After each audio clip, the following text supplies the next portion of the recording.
على سيدنا محمد أشرف المرسلين وعلى آله وصحبه أجمعين. سبحانك لا علم لنا إلا ما علمتنا إنك أنت العليم الحكيم وتب علينا إنك أنت التواب الرحيم وتقبل منا إنك أنت السميع العليم. قال رب اشرح لي صدري ويسر لي أمري واحلل عقدة من لساني يفقهوا قولي. نعود تعلما تعليما الفائدة والاستفادة وتمسكا لكتاب الله وسنة رسوله والدعاء إلى الهدى والدلالة على الخير ابتغاء مرضاته وقربه وثوابه سبحانه وتعالى. قال المصنف رحمه الله تعالى ونفعنا به وبعلومه وأمدنا بأسراره وأنواره ونفحاته في الدين والدنيا والآخرة. Kita lanjutkan kajian kitab Al-Yaqutun Nafis. Pada kesempatan kali ini kita masih membahas tentang apa? Rukun-rukun salat. Rukun salat ada berapa? 17. Yang sudah kita bahas, rukun salat yang pertama adalah niat. Yang kedua adalah takbiratul ihram. Takbiratul ihram tidak akan sah kecuali memenuhi berapa syarat? 20 syarat. Sekarang kita akan melanjutkan kepada rukun yang ketiga. Rukun yang ketiga adalah al-qiyamu fil fardi. Berdiri di dalam sholat fardu. Jadi berdiri di dalam sholat fardu itu hukumnya wajib. Beda dengan sholat sunnah. Di dalam sholat sunnah, walaupun kita mampu untuk berdiri, maka kita boleh sholat duduk. Boleh. Misalkan sholat duha, sholat qobliyah, sholat ba'diyah, maka boleh. Walaupun kita mampu untuk berdiri, kita boleh duduk. Tapi kalau sholat fardu, sholat duhur, sholat asar, sholat maghrib, isya, subuh, kita mampu untuk berdiri dan sengaja untuk duduk, maka sholatnya tidak sah. Kecuali memang orang tersebut tidak mampu untuk berdiri. Kira-kira orangnya kenapa ini kalau tidak mampu berdiri? Kira-kira sakit apa biasanya? Pusing. Masa pusing? Iya, Ada. Iya, ada banget terganggu. Jadi ini misalkan sakit ya, tidak tahu sakit apa. Apa sakit asam urat, apa pusing, atau pusing karena banyak utangnya, atau karena apa, tidak tahu. Misalnya pusing misalnya. Sedangkan dia tidak kuat lama berdiri, dengan syarat ketika dia berdiri sakitnya tambah parah atau sembuhnya tambah lama, maka tidak apa-apa, dia duduk. Tapi kalau masih mampu untuk berdiri, tidak boleh untuk duduk di dalam sholat fardu. Kalau ada orang sholat sunnah, dia berdiri, dia duduk, maka pahalanya separuh. Masa dia duduk, pahalanya pengen pahala berdiri? Tidak bisa. Dia tetap dapat pahala, tapi pahalanya separuh. Tapi kalau ada orang kuat berdiri, bisa duduk, tapi dia sholat tidur miring, ini sholat sunnah ini ya, bukan sholat wajib, maka dia mendapat pahala 1/4.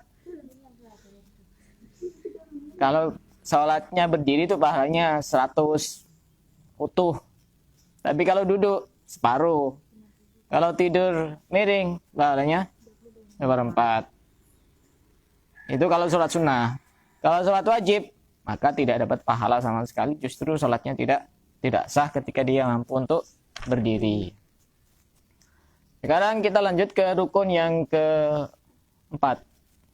Qiraatul Fatihah. Nah, ini yang penting. Membaca Fatihah. Hafal Fatihah semua? Hafal. Nggak hafal, nggak usah kesini. Baca Fatihah.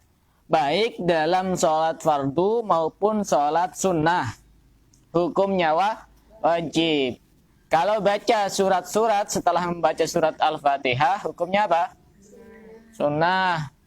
Jadi misalnya sholat qobliyah, sholat ba'diyah, cuma baca Fatihah saja, tanpa membaca surat-surat pendek, maka sholatnya sah apa tidak sah? Sah. Sholat wajib juga sama. Tanpa membaca surat-surat juga sah.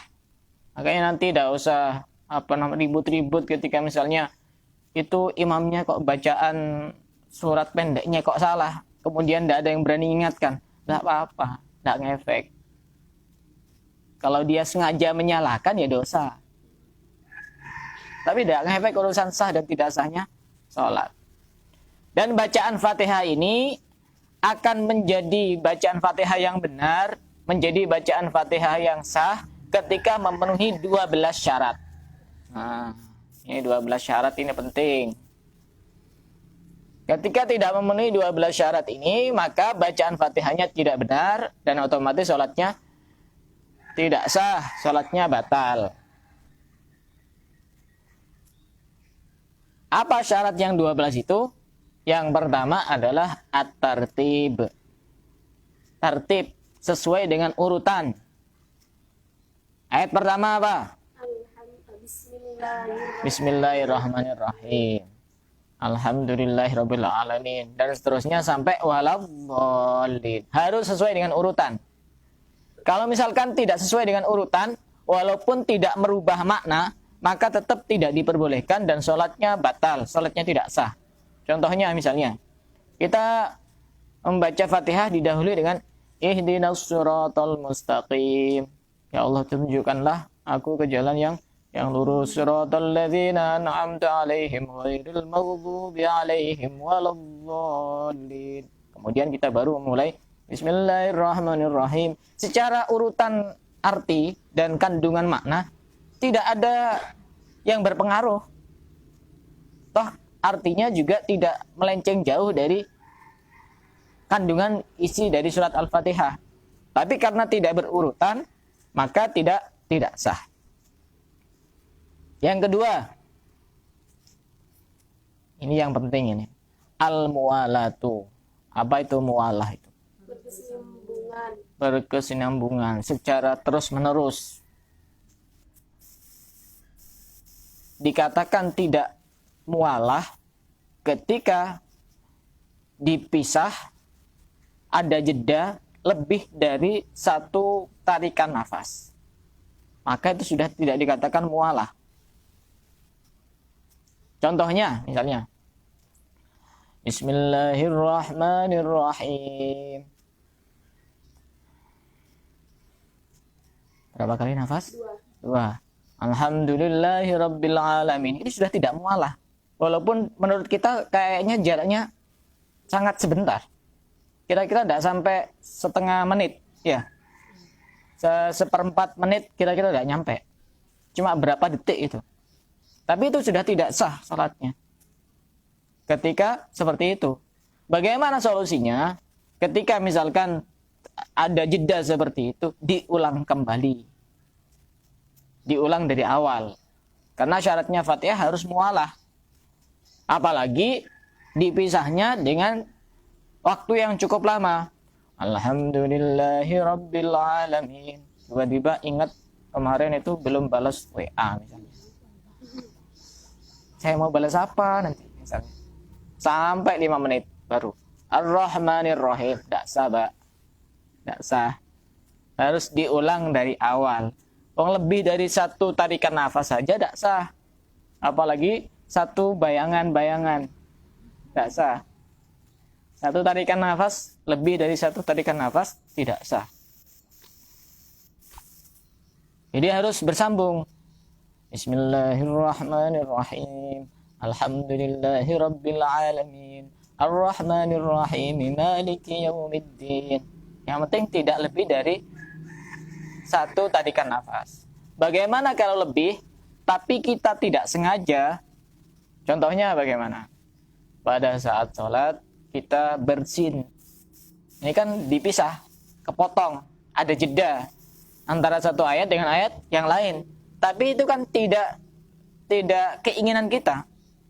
Masa ada orang bersin kemudian sudah disetting, direncanakan nanti saya mau bersin, tidak bisa. Atau ada orang batuk yang sudah tidak bisa ditahan, kan berarti ada jeda. Tapi itu termasuk bukan yang membatalkan sholat, yang bisa memisah antara satu ayat dengan ayat yang lain, tidak apa-apa. Itu yang kedua. Yang ketiga, mura'atu hurufiha, harus menjaga huruf-huruf dari bacaan surat Al-Fatihah. Artinya di situ tidak boleh menghilangkan walaupun cuma satu huruf atau mengganti satu huruf dengan huruf yang lain. Contoh, alhamdu misalnya. Orang Madura kadang-kadang haknya jadi he. Alhamdulillahi rabbil alamin. Sah pada sah? Sah. Karena hak diganti ha. Kalau orang Jawa kadang-kadang alhamdulillahi rabbil alamin. Orang Jawa itu kadang-kadang ini lisannya itu susah ngomong ha jadi kaf. Bilang ya hayyu ya qayyum ya kayu ya kayu ya kayyum. Kayaknya dulu pernah ada cerita itu ada rumah kebakaran. Kemudian yang punya rumah ini tidak tahu ini harus baca apa. Dia dikitnya cuma bisa ya hayyu ya qayyum. Hanya apa? Ya kayuku ya kayumu. Ya kayuku ya kayumu. Tapi karena dia yakin ya selamat dari kebakaran. Itu yakin. Tidak boleh mengganti satu huruf dengan huruf yang lain. Contoh yang lain misalnya. Maliki yaumiddin misalkan. Ada huruf kaf. Saking fasihnya orang baca Fatihah. Maliki yaumiddin. Kaf diganti qaf. Sah apa tidak sah? Sah. Apalagi dihilangkan satu huruf, mengganti saja tidak sah. Apalagi dihilangkan satu huruf atau dihilangkan satu ayat. Tidak sah. Apa contohnya lagi?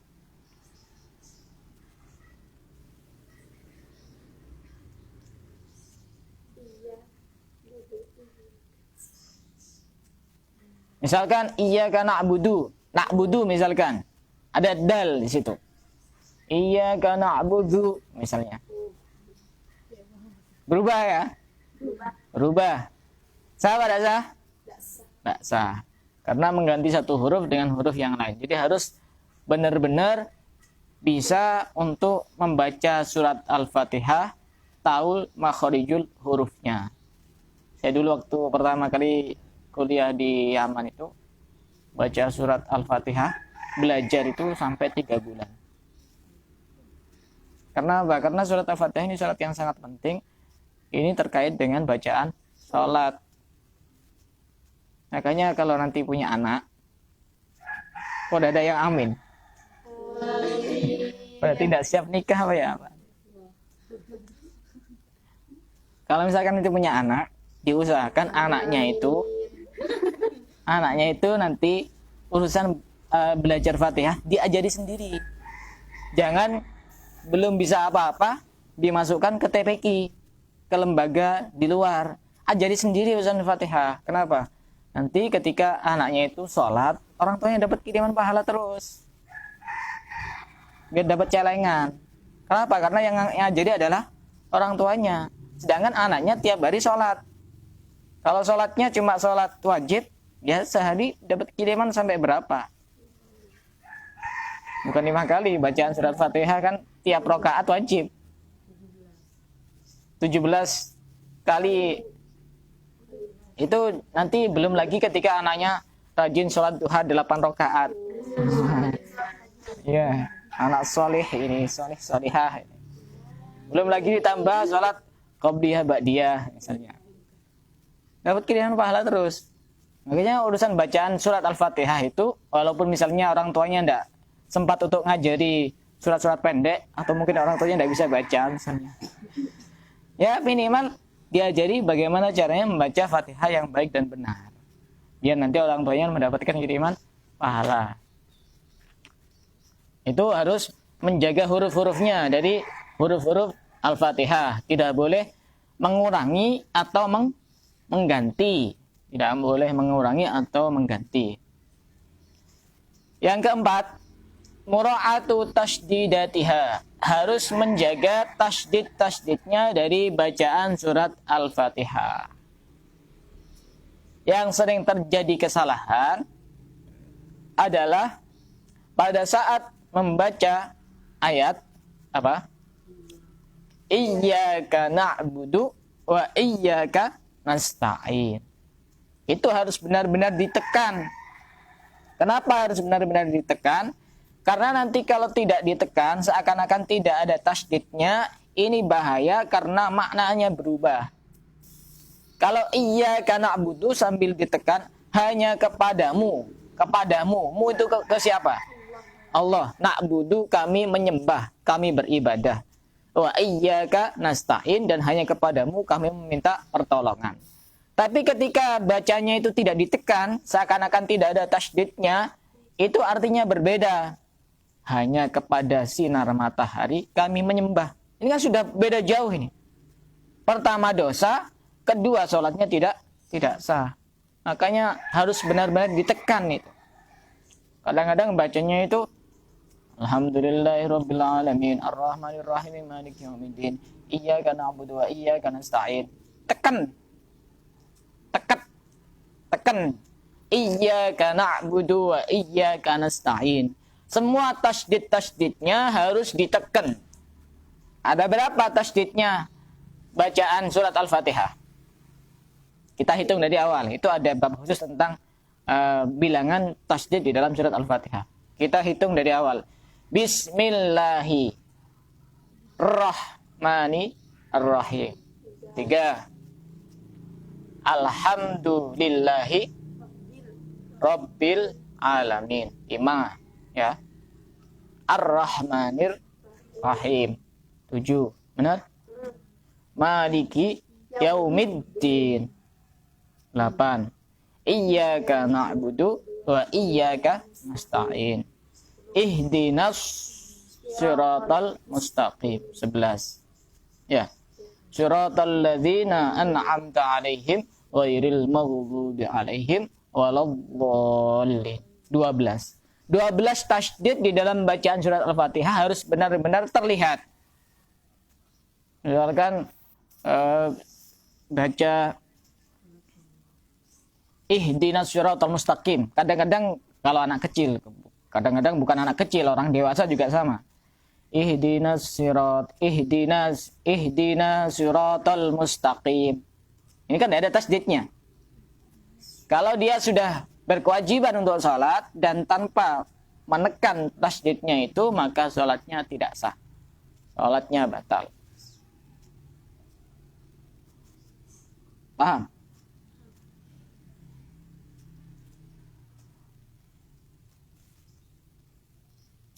Yang nomor 5. Syarat Fatihah yang nomor 5. Allah yaskuta saktatan tawilatan wala qasiratan yaksidu biha qad'al qiraati. Tidak berhenti dengan berhenti yang lama. Tidak berhenti dengan berhenti yang lama. Ya kayak tadi itu tadi. Tidak berhenti dengan berhenti yang lama. Bismillahirrahmanirrahim. Lama itu ukurannya seberapa? Lebih dari satu tarikan nafas. Kalau kurang dari satu tarikan nafas, maka tidak bisa dikatakan berhenti dengan berhenti yang lama. Jadi berhenti lama. Mungkin karena dia ngelamun atau apa gitu. Berhenti. Kemudian dilanjutkan. Maka tidak sah sholatnya. Caranya bagaimana biar sah? Caranya bagaimana biar sah? Diulang dari awal. Karena syaratnya bacaan Fatihah harus muwalah. Harus bersambung dari satu ayat menuju ke ayat yang lain. Harus diulang. Atau berhenti dengan waktu yang pendek, tapi bertujuan untuk memotong bacaan, memotong Fatihah. Contoh misalnya, kita baca Alhamdulillahirabbil alamin. Kita niat untuk motong, sudah tidak mau melanjutkan. Maka itu juga membatalkan sholat. Kita niat untuk motong. Setelah itu kita baru melanjutkan. Oh, sudah dipotong kok dilanjutkan? Tidak boleh. Maka tidak boleh. Atau misalnya kita sebagai makmum misalnya, baca Fatihahnya makmum itu kan tidak harus setelah baca Fatihahnya imam. Jadi pada saat imam baca Fatihah pun makmum baca Fatihah juga boleh. Boleh makmum baca Fatihah. Misalnya pada saat imam baca Fatihah, kemudian makmum baca Fatihah. Alhamdulillahirabbil alamin. Sudah berhenti. Nanti niat mau dilanjutkan ke pada saat imam sudah selesai baca Fatihah, kemudian imam berlanjut baca surat-surat pendek. Maka seperti ini tidak diperbolehkan. Tidak diperbolehkan. Kalau bisa bilang amin, Ustaz. Nah, nanti belum waktunya. Nanti belum nyampe pembahasannya. Habis ini nyampe. Bentar lagi nyampe. Jadi ketika berhenti dengan jeda yang cukup panjang atau jeda yang pendek, waktu yang sangat pendek, tapi diniatkan untuk memutus Fatihah, maka bisa membatalkan sholat. Yang nomor 6, syarat bacaan Fatihah yang nomor 6 adalah qiraatu kulli ayatiha wa minha al-basmalatu. Membaca setiap ayatnya atau semua ayatnya, termasuk ayat dari Al-Fatihah adalah Bismillah. Beda dengan membaca Bismillah pada permulaan setiap surat. Maka itu tidak wajib. Beda. Contohnya gini misalnya. Waladdallin amin. Qul huwallahu ahad. Allahus samad. Sah apa tidak sah? Sah apa tidak sah? Sah. Karena basmalah setiap awal surat itu bukan termasuk bagian dari surat itu sendiri. Maka tidak apa-apa. Tapi ketika urusan surat Al-Fatihah, maka semua ulama sepakat bahwa basmalah ini adalah bagian ayat dari surat Al-Fatihah. Jadi tidak boleh ketika misalnya kita baca Fatihah langsung Alhamdulillahirabbil alamin. Tidak boleh, tidak sah. Kalau misalkan kayak di Mekah misalnya, kadang-kadang langsung Alhamdulillahirabbil alamin. Itu bukan tidak baca bismillah, baca tapi pelan. Baca tapi pelan. Bismillah itu adalah bagian surat Al-Fatihah. Walaupun sebagian ulama ada yang mengatakan Bismillah itu bukan bagian dari surat Al-Fatihah. Jadi kita ketika berbeda pendapat dan meyakini bahwa Bismillah bukan bagian dari surat Al-Fatihah, tidak dosa karena ada banyak pendapat. Kecuali ada satu Bismillah itu yang pasti bagian dari ayat Al-Quran yang dimana orang mengingkari maka dia berdosa. Di dalam surat An-Naml kalau tidak salah ayat 22 ya. Wa innahu bismillahirrahmanirrahim. Nah, kalau itu sudah jelas bagian dari surat Al-Quran, bagian dari ayat Al-Quran. Tapi kalau ada orang mengingkari, oh ini bukan Bismillah, bukan bagian dari ayat Al-Fatihah, tidak dosa, karena memang ada banyak pendapat di situ. Tapi ketika mengingkari Bismillahirrahmanirrahim yang ada di dalam surat An-Naml kalau tidak salah, nanti saya cek kembali, maka dia berdosa. Karena itu memang sudah jelas-jelas bagian dari ayat Al-Quran. Paham? Syarat yang nomor 7. Jadi syaratnya ada berapa? 12. Kurang berapa? Kurang 5. Kurang 5. Pinter matematikanya. Nomor 7. Adamul lahni al-mukhilli bil makna. Tidak lahan yang bisa merubah makna. Contoh lahan. Lahan itu gimana ya cara menerjemahkan, agak susah. Contoh. Siratal ladzina an'amta alaihim. Taknya harokatnya apa? Siratal ladzina an'amta alaihim. Taknya harokatnya apa? Harokatnya apa? Fathah. Mantap. Kemudian ada yang membaca siratal ladzina an'amtu alaihim. atau siratal ladzina an'amti alaihim. Itu namanya lahan yang bisa merubah makna. Bahasa Arab itu beda dengan bahasa-bahasa yang lain. Beda harokat saja itu sudah beda arti. Contoh, zikrun, apa artinya? Sedikit. Hah? Sebut. Zikir. Dalnya diganti fathah, lain lagi sudah.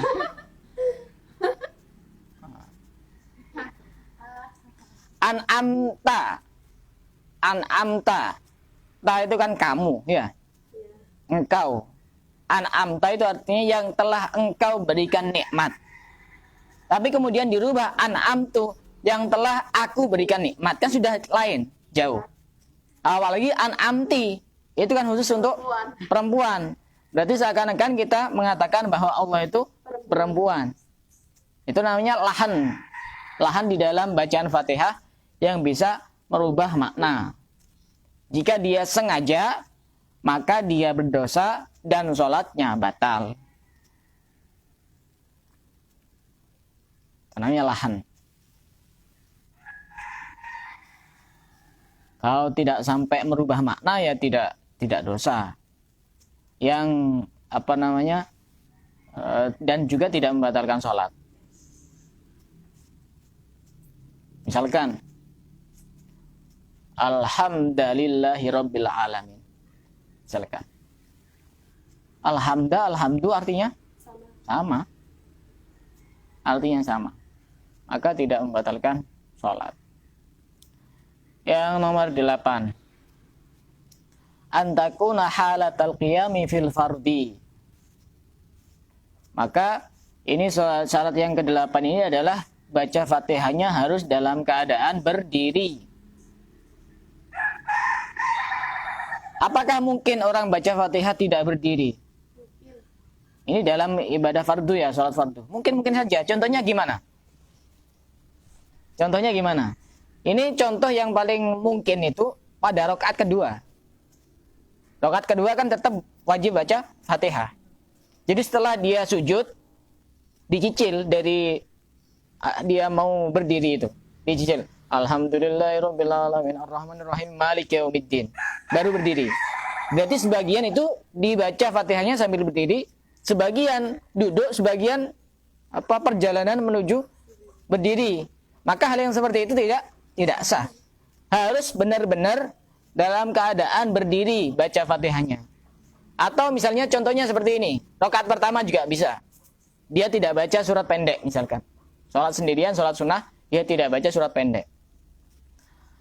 Iyyaka na'budu wa iyyaka nasta'in. Ihdinas siratal mustaqim, siratal ladzina an'amta 'alaihim. Langsung kemudian dia sambil ruku dilanjutkan separuhnya ayatnya itu. Biar memangkas waktu. Dia kan buru-buru mau kondangan. Bagaimana hukumnya? Tidak sah. Fatihah secara keseluruhan dari ayat pertama, dari ba-nya bismillah sampai nunnya waladhdallin, itu semuanya harus dibaca dalam keadaan berdiri. Tidak boleh sebagian dibaca sambil duduk, sebagian dibaca sambil berdiri.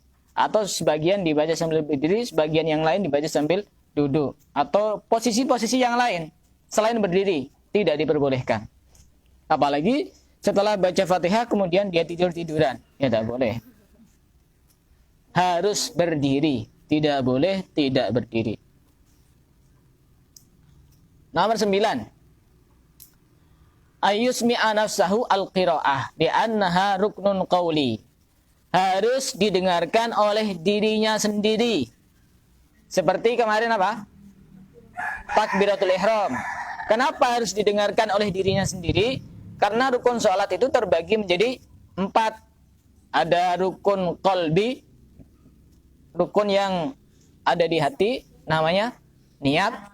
Kemudian ada rukun qauli yang berupa ucapan. Apa saja rukun qauli itu?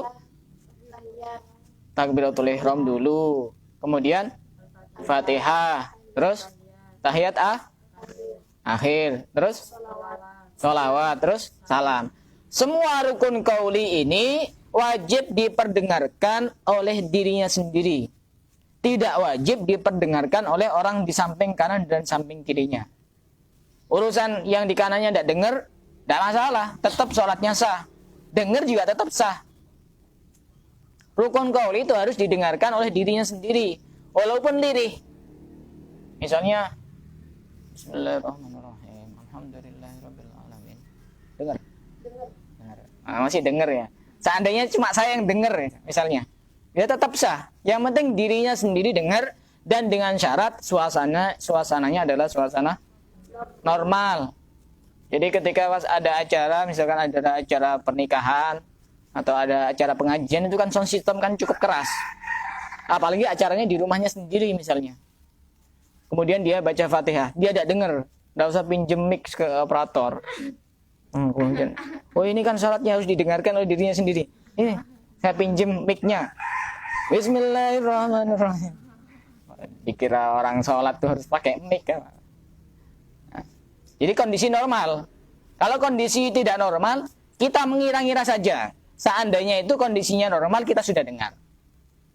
Paham? Paham? Itu rukun qauli. Harus didengarkan dirinya sendiri. Nah, ini nomor 10. Sudah nyampe ini yang barusan ditanyakan. Nah, nomor 10. Sabar. Allah yatakhallalaha dzikrun ajnabi. Antara satu ayat dengan ayat yang lain dari surat Al-Fatihah itu tidak disela-sela dengan zikir yang lain. Zikir yang lain itu yang tidak ada hubungannya dengan kemaslahatan sholat. Contoh, misalnya, Bismillahirrahmanirrahim. Subhanallah, alhamdulillah, wa la ilaha illallah, wallahu akbar. Alhamdulillahirabbil alamin. Subhanallah. Ar-Rahmanir-Rahim. Ini disela-sela dengan zikir. Tidak boleh. Kecuali ada kemaslahatan untuk sholat. Contohnya, pada saat kita membaca Fatihah, misalkan kita jadi makmum, baca Fatihahnya bareng dengan bacaan Fatihahnya imam. Kemudian kita belum selesai misalnya. Ihdinas siratal mustaqim. Imamnya sudah selesai. Waladhdallin. Apa yang harus kita lakukan? Membaca amin, sunnah. Itu tidak termasuk menyela-nyela dengan zikir yang lain. Karena apa? Karena amin ini bagian dari kemaslahatan sholat. Ada hubungannya dengan sholat. Karena setelah orang baca Fatihah kan disunahkan untuk membaca amin. Atau ada hubungannya dengan sholat misalnya. Pada saat imam baca surat-surat pendek, misalkan gaya imamnya itu mau baca surat Al-Baqarah, nggak hafal baca surat Al-Baqarah, Alif Lam Mim, dzalikal kitabul la raiba fihi hudan lil muttaqin alladzina yu'minuna bil ghaibi wa yuqimuna as-salata wa mimma razaqnahum yunfiqun wa mimma razaqnahum yunfiqun wa mimma razaqnahum yunfiqun. Dia lupa ayatnya apa. Kemudian kita mengingatkan dengan meneruskan. Sedangkan bacaan Fatihah kita masih belum selesai. Ini kan berarti dipisah. Ya, dipisah antara satu ayat dengan ayat yang lain. Tapi ini karena untuk kemaslahatan sholat, maka diperbolehkan. Dengan syarat, memang imamnya ini sudah ada tanda-tanda tidak bisa meneruskan. Tapi kalau misalkan baru berhenti sedikit, kita sok pinter, kemudian ingatkan, tidak boleh. Sudah diulang-ulang 3 kali, kemudian dia diam. Maka kita ini boleh untuk mengingatkan. Ini kan berarti ketika bacaan Fatihah kita belum selesai, berarti ada jeda, dipisah antara satu ayat dengan ayat yang lain. Bagaimana hukumnya? Sah. Karena apa? Karena itu bukan termasuk zikir yang tidak ada hubungannya dengan sholat, tapi ini ada kemaslahatan untuk sholat. Paham? Paham Mbak Wahyu? Bengong. Itu termasuk bagian dari kemaslahatan sholat, maka boleh. Tapi cara mengingatkannya jangan gini, sudah diulang-ulang. Wa mimma razaqnahum yunfiqun. Wa mimma razaqnahum yunfiqun. Ganti surat. Nah, itu lain itu. Gaya. Lebih baik itu baca satu surat penuh dibanding cuma potong-potongan ayat itu. Baru hafal 1 juz 2 juz, baca suratnya dari pertengahan. Ya boleh saja. Misalkan surat An-Naba misalkan. Ya, baca dari pertengahan surat misalkan. Apa surat An-Naba? Anin nabil azim alaihi fi mukhtalifun. Kalla sa'lamun summa kalla sa'lamun. Alam naj'alil arda mihada wal jibala awtada wa khalaqnakum azwaja.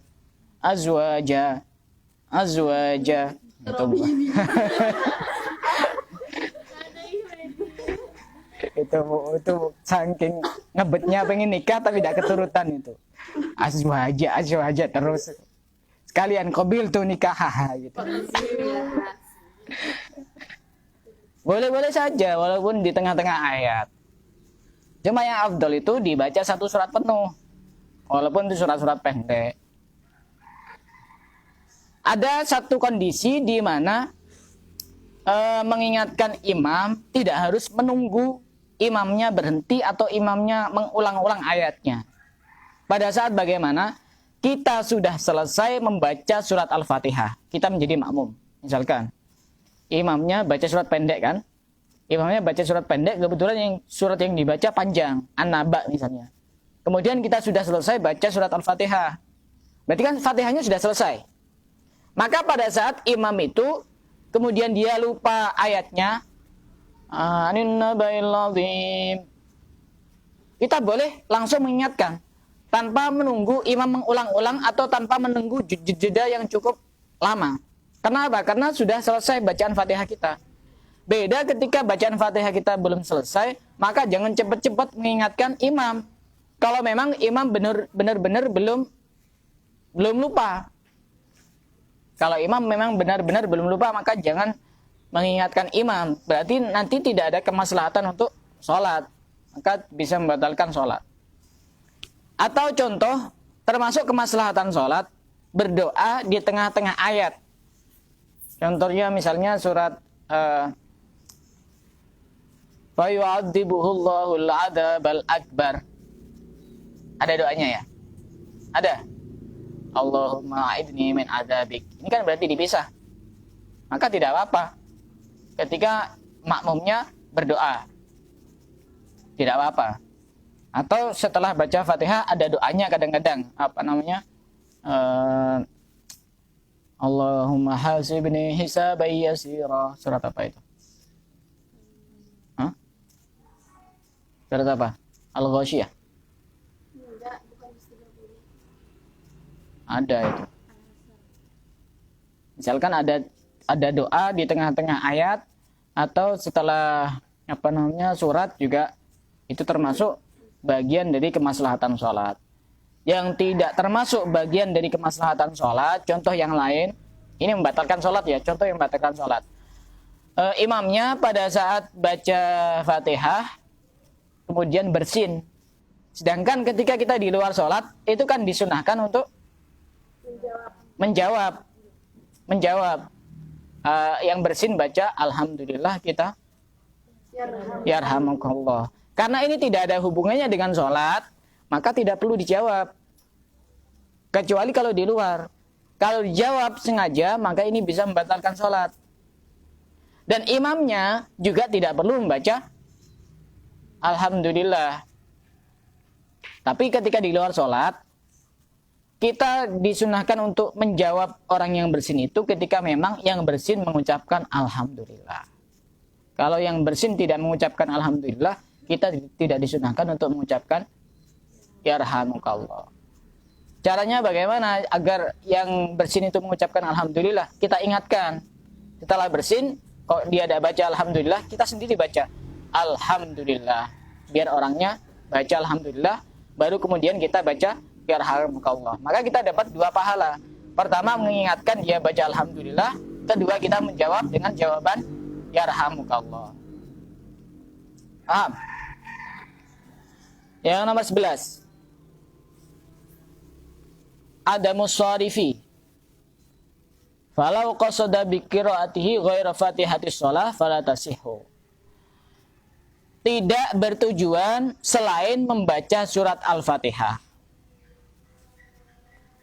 Artinya ketika membaca Fatihah memang diniati benar-benar membaca Fatihah. Bukan niat yang lain. Contoh niat yang lain bagaimana? Contohnya misalnya pada saat sholat, kemudian di samping kita ada orang sakit, misalkan. Kita baca Fatihah, tapi tidak diniatkan untuk baca Fatihahnya sholat. Kita niatkan untuk meruqyah orang yang ada di sampingnya, misalkan. Nah, ini kan berarti Fatihahnya bukan diniatkan Fatihahnya sholat, tapi Fatihahnya diniatkan untuk memfatihai orang yang ada di sebelahnya itu. Maka ini keluar dari tujuan baca Fatihah di dalam sholat. Atau misalkan kita niatkan untuk murojaah misalnya. Masa Fatihah harus murojaah di dalam sholat, udah hafal misalnya. Tidak diniatkan untuk membaca Fatihahnya untuk sholat, maka ini juga tidak boleh. Bisa membatalkan sholat. Paham? Yang nomor 12, kaunuha bil arabiyyati, harus menggunakan bahasa Arab. Kalau tidak berbahasa Arab maka tidak sah. Bagaimana kalau orang tidak bisa baca Fatihah dengan berbahasa Arab? Caranya, solusi yang harus dilakukan, pertama dia wajib belajar dan wajib menghafalkan. Kalau tidak hafal misalkan, boleh sambil nempel kertas di depan. Boleh baca. Baca Fatihah tidak harus hafal. Baca boleh. Bagaimana kalau tidak ada kertas, tidak ada pulpen, tidak hafal? Boleh diganti dengan 7 ayat yang lain. Fatihah kan 7 ayat ya. Yang hurufnya tidak kurang dari hurufnya Fatihah. Hurufnya Fatihah itu ada 155, ada yang mengatakan 156. Tidak boleh kurang dari 156 huruf. Boleh kalau memang dia tidak hafal baca Fatihah. Kebetulan dia orang mu'alaf misalkan, yang dihafal cuma surat Ar-Rahman misalnya. Misalnya, karena ada yang viral misalnya. Maka dia boleh untuk mengganti dengan surat Ar-Rahman. Yang penting jumlah hurufnya tidak kurang dari hurufnya Fatihah. Bagaimana kalau Fatihah tidak hafal, surat-surat yang lain juga tidak hafal, boleh diganti dengan zikir. 7 zikir yang juga hurufnya tidak kurang dari Al-Fatihah. Boleh. Jadi sholat itu gampang. Diganti zikir boleh.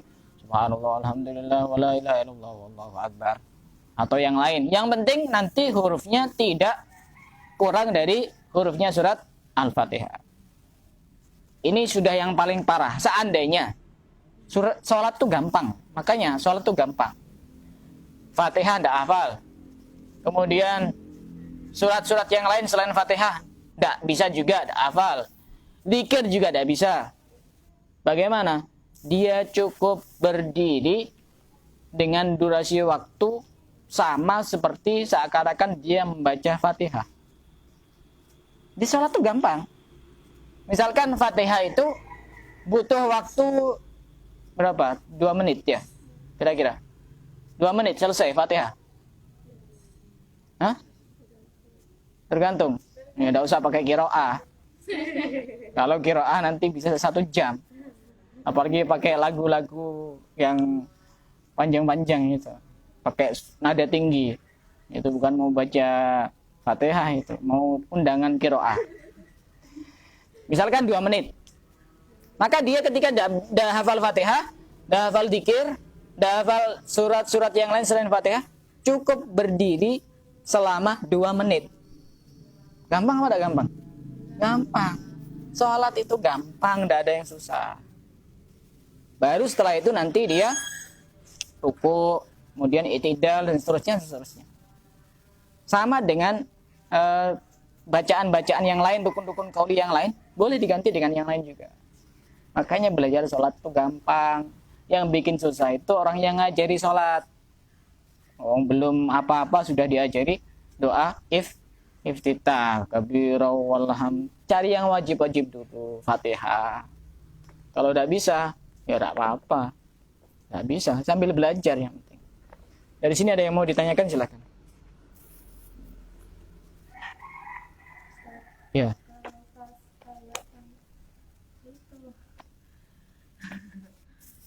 Kan kadang kan saudara kan beda juga bacanya.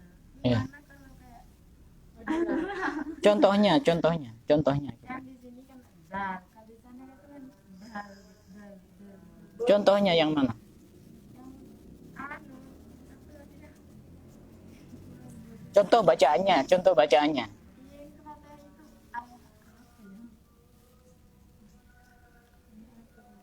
Jadi ini bagi orang yang bisa. Tapi kalau orang yang tidak bisa, tidak apa-apa. Contohnya orang yang telat itu. Alhamdulillahirabbil alamin. Dia suruh belajar sampai setahun juga tidak bakal bisa. Jadi jangan ngomong soal kamu tidak sah. Oh ini saya dosa seumur hidup ini. Itu bagi orang yang bisa. Kalau tidak bisa belajar, kewajibannya belajar. Tapi insya Allah bisa. Kalau tidak telat tuh bisa. Bisa gampang. Anak kecil aja bisa. Jadi kalau seandainya dia lidahnya itu lidah Madura, mengucapkan ha itu he misalnya, belajar. Oh bisa, gampang itu. Bisa. Harus belajar tadi itu belajar. Sambil dia kalau misalkan masih tetap tidak bisa, ya sholat sebagaimana biasanya. Bisanya seperti apa, mengucapkan huruf itu sambil belajar. Harus sambil belajar nanti. Ketika sudah bisa, baru diganti. Tidak susah sholat itu. Sudah, saya kira cukup sampai di sini. Kita akhiri kajian pada pagi hari ini. Semoga menjadikan ilmu yang bermanfaat. Wallahu a'lam bishawab.